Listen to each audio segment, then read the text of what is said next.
நடந்தது ஒரு திமுக எம்எல்ஏ இருந்தாலும் அவர் ஒரு தனியார் மருத்துவமனை, அது தனியார் மருத்துவமனையில் ஒரு முறைகேடு நடந்திருக்குன்னா இதை தமிழக அரசு செய்ய வேண்டியது அவரெல்லாம் செஞ்சுருக்கணும். ஆனால் அவருக்கு முன்னாடி தமிழக அரசு சார்பில் ஒரு உச்சநீதிமன்றத்துக்கு போறாங்க அப்படின்னா யாரை காப்பாத்துறது? ரெண்டு விஷயம் இருக்கு. ஒன்று வந்து இப்போ ஒரு ஹாஸ்பிட்டல் ஒரு விஷயம் வரும்போது அதில் வந்து பொதுநலங்கிற ஒரு விஷயம் இருக்குது. அது என்னன்னா மக்கள், இப்போ நம்ம எல்லாம் மக்கள் இருக்கோம், மக்கள் வந்து அந்த ஹாஸ்பிட்டலுக்கு போகும்போது அவங்க ஒரு முறைகேடு இருக்குன்னா கம்ப்ளீட்டாக அதை சூப்பர்வைஸ் பண்ணக்கூடிய பொறுப்பு யார்கிட்ட இருக்குன்னா அரசாங்கத்தோட பொறுப்பு. இந்த ஹெல்த் டிபார்ட்மெண்ட் எல்லாமே வந்துருவாங்க.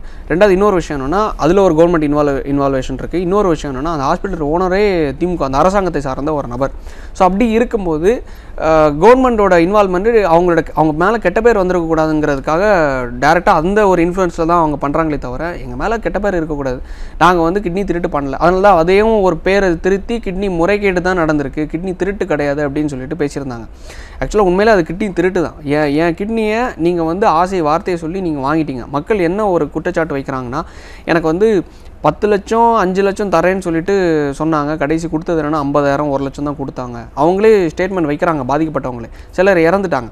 இப்போ அவங்க மேலே இந்த மாதிரி கெட்ட பேர் வந்துடக்கூடாதுன்னு நினச்சாங்கன்னா இவங்க இதை முதலே பண்ணியிருக்கலாம் இல்லை? ஏன்னா ஸ்டாலினோட பேரை திட்டங்களுக்கு யூஸ் பண்ணக்கூடாதுன்னு சொன்ன மறுநாளே அத்தனை வக்கீல்களை வச்சு வாதாடி அதுக்கு ஸ்டே வாங்கினாங்க.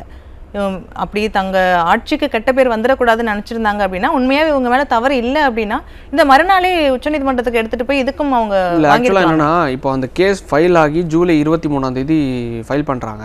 அந்த பப்ளிக் லிட்டிகேஷன் ஒரு வழக்கறிஞர் வந்து பொதுநல வழக்கு போடுறாரு. இது ஃபைல் ஆனதுக்கப்புறமா நீங்கள் வந்து பார்க்கக்கூடிய விஷயம் என்னென்னா இதில் பாதிக்கப்பட்ட மக்கள் 1-2 பேர் கிடையாது, ஒரு ஊர் மக்களே பாதிக்கப்பட்டிருக்காங்க. அவங்க மொத்தமாக ஒரு குற்றச்சாட்டை வைக்கிறாங்க. உடனே வந்து அதாவது பாதிக்கப்பட்ட நானே பேசுகிறேன் என் கிட்னியை காணணும். அப்போ நீங்கள் வந்து இவன் பொய் தான் சொல்கிறான்னா நீங்கள் வந்து என்னை வந்து ஒரு எக்ஸ்ரே எடுத்திங்கன்னா தெரிய போகுது இவன் ஒத்த கிட்னியில் இருக்கானா இல்லை 2 கிட்னியில் இருக்கானா அப்படிங்கிறது. ஸோ அப்படி ஒரு இஷ்யூ இருக்கும்போது நான் வந்து பொய் சொல்லணும்னு அவசியம் இல்லை.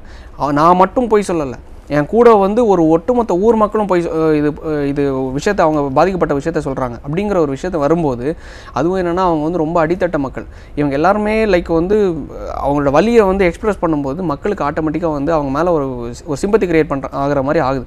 உண்மையிலே இது வந்து எந்த ஒரு அஜெண்டாவோ ஸ்ட்ராட்டஜி கிடையாது.